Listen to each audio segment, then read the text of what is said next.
குருவே சரணம். அனைவருக்கும் வணக்கம். இப்போ எங்கே இருக்குன்னு வந்து பார்த்தீங்கன்னா குலாலம்பூர் மலேசியாவில் இருக்கோம். ஆல்ரெடி நம்ம அனௌன்ஸ் பண்ண மாதிரி வருகின்ற மார்ச் 19, 2023 பரம்பொருள் யோகம் ஒரு நாள் நேரடி வகுப்பு குலாலம்பூர் மலேசியாவிலும், அதை தொடர்ந்து மார்ச் 25, 2023 ஜோஹர் பாரு JBCT மலேசியாவிலும் ஒரு நாள் பரம்பொருள் யோகம் நேரடி வகுப்பு வந்து அனௌன்ஸ் பண்ணுறோம். மலேசியாவில் இருக்கக்கூடிய நபர்களுக்காக இலவச வகுப்பும் வந்து கண்டக்ட் பண்றோம். கோலாலம்பூர்லேயே மார்ச் 11, 2023 இந்த இலவச வகுப்பை வந்து கண்டக்ட் பண்றோம். ஸோ விருப்பம் உள்ள நபர்கள் கீழே உள்ள கான்டாக்ட் நம்பருக்கு கான்டாக்ட் பண்ணி இந்த இலவச வகுப்பிலும் தாராளமாக வந்து கலந்து கொள்ளலாம். இன்னைக்கு எந்த விஷயத்தை பத்தி பார்க்க போறோம் அப்படின்னு வந்து பாத்தீங்கன்னா, திடீரென ஒருத்தர் வந்து கோடீஸ்வரர் ஆகிறாரு. அது எப்படிங்க திடீர்னு ஒருத்தர் எப்படிங்க கோடீஸ்வரர் ஆக முடியும்? அப்ப என்ன இந்த கடவுளுக்கு உண்மையாவே அறிவுன்றது இருக்கா இல்லையா? திடீர்னு ஒருத்தர் கோடீஸ்வரர் ஆகிறாருன்னா அதுக்கு பின்னாடி என்ன ரகசியம் இருக்கு, அவர் அப்படி என்ன பண்ணிட்டாருன்னு சொல்லிட்டு ஏகப்பட்ட சந்தேகங்கள் இருக்கலாம். அந்த வகையில் பார்க்கும்போது திடீர்னுலாம் ஒருத்தர் கோடீஸ்வரர் ஆகிறது இல்லை, அதை பத்தி நமக்கு தெரியல. அதனால அவர் திடீர்னு கோடீஸ்வரன் ஆன மாதிரி தெரியும், ஆனா அதுக்கு பின்னாடி பல்வேறு விஷயங்கள் இருக்கிறது. இந்த உலகத்தில், இந்த பிரபஞ்சத்தில் எதுவுமே காரண காரியமின்றி நடப்பதில்லை.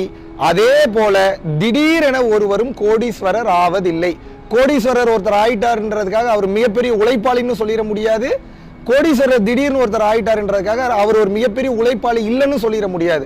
கர்ம வினைகளுக்கு தகுந்தாற் போல கெட்டவரும் கோடீஸ்வரர் ஆகலாம், நல்லவரும் கோடீஸ்வரர் ஆகலாம். இதை பற்றி கொஞ்சம் தெளிவா சொல்றேன், நீங்க புரிஞ்சுப்பீங்க. இது எப்படி அப்படின்னா, இப்ப நமக்கு வந்து திடீர்னு இப்ப கை வலி வரும், கால் வலி வரும், திடீர்னு தலைவலி வரும். நமக்கு என்ன தோணும்?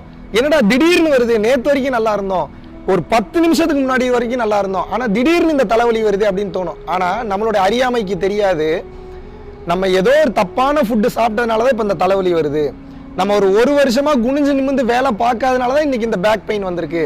அதிகமா பைக் ஓட்டிட்டு போறதுனால, அதிகமா டிராவலிங்ல இருக்கிறதுனாலதான் இந்த பின்னாடி வலிக்குது, கால் வலிக்குது அப்படின்றது நமக்கு தெரியாதனால திடீர்னு வந்தது போல உங்களுக்கு தோன்றும். அப்போ இந்த பெயினுக்குண்டான மூல காரணத்தை சரி செய்யும் போது இந்த பெயின் என்பது சரியாகி விடுகிறது. அதே போல ஒரு மனிதன் கோடீஸ்வரர் ஆகின்றார் என்றால் அது சும்மா நடப்பது கிடையாது.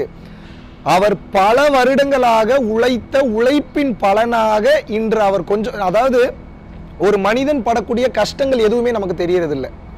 நமக்கு எது நம்ம கண்ணு முன்னாடி தெரியுது அப்படின்னு வந்து பாத்தீங்கன்னா, அந்த மனிதனுடைய வளர்ச்சி மட்டும்தான் தெரிகிறது. எத்தனை இடத்துல அவன் மிதிப்பட்டான், அடிபட்டான், அசிங்கப்பட்டான், அவமானப்பட்டான், செருப்படிப்பட்டான்றது நமக்கு தெரியாது.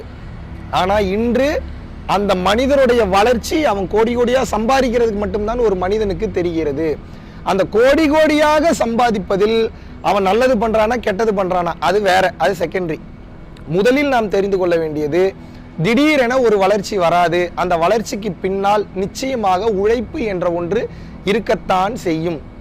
திருடனாகவே இருந்தாலும் அந்த திருட்டுக்கு பின்னாடியும் செவுறு ஏறி குதிச்சு, ஓட்டை பிரிச்சு இறங்கி உள்ள போய் அதுக்குன்னு ஒரு உழைப்பு இருக்கு. அதுக்காக நான் திருட்ட சரின்னு நான் சொல்ல வரல.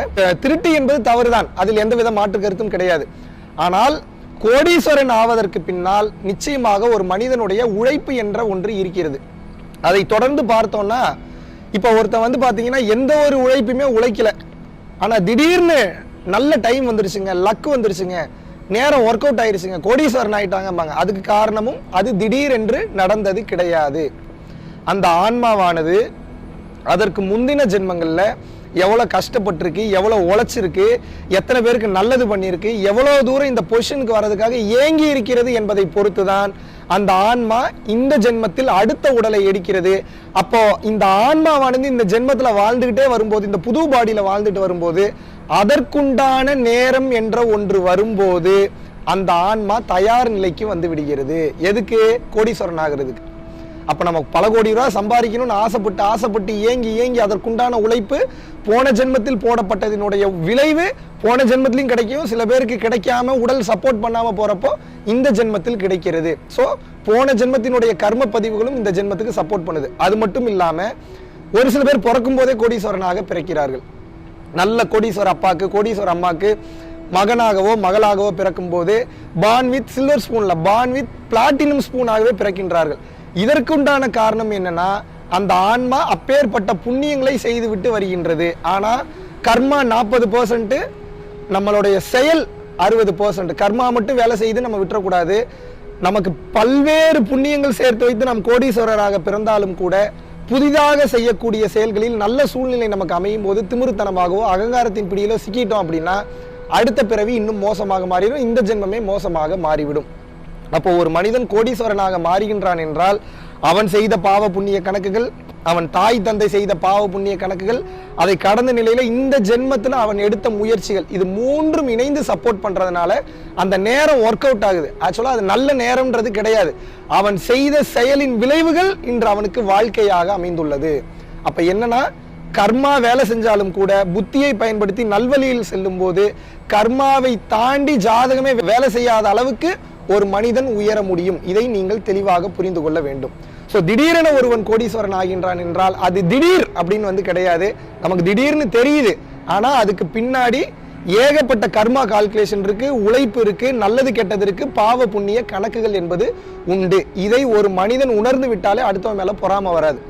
அப்ப அடுத்தவனுக்கு இப்படி ஆயிடுச்சு, எனக்கு மட்டும் எப்படி ஆக மாட்டீங்கன்னு சொல்லி நம்ம பொறாமப்படுறதை விட, வெறுப்பாகிறத விட, சோகப்படுறதை விட, நமது வாழ்க்கையில் நமக்கு பணம் முக்கியம் என்று நீங்கள் நினைத்தீர்கள் என்றால் பணத்தை நோக்கி ஓடுங்கள், தப்பில்லை.